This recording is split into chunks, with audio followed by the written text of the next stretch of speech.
রোববার সন্ধ্যায় ডিবি হেফাজতে নেয়ার পর ব্যাপক জিজ্ঞাসাবাদ করা হয় সাংবাদিক ও আওয়ামী অ্যাক্টিভিস্ট আনিস আলমগীরকে। তবে কিছু বিষয়ে সদুত্তর দিতে না পারায় তার বিরুদ্ধে আইনগত ব্যবস্থা প্রক্রিয়াধীন রয়েছে বলে জানিয়েছেন ডিবি প্রধান শফিকুল ইসলাম।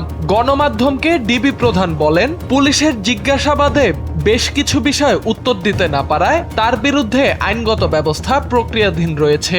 এর আগে রোববার সন্ধ্যা 7:30টার দিকে ধানমন্ডির একটি ব্যায়ামাগার থেকে আনিস আলমগীরকে আটক করে ডিবি পুলিশ।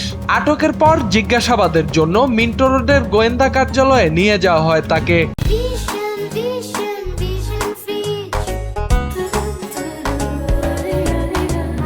সম্প্রতি টেলিভিশন টকশোতে অন্তর্বর্তী সরকারের নানা সিদ্ধান্ত ও কর্মকাণ্ডের বিষয়ে কড়া সমালোচনা করে বক্তব্য দিয়েছেন আনিস আলমগীর। ইনকিলাব মঞ্চের মুখপাত্র ওসমান হাদিকে গুলি করার দিনই ফেসবুকে নেহারি খাওয়ার ভিডিও পোস্ট করে তীব্র সমালোচনার মুখে পড়েন তিনি।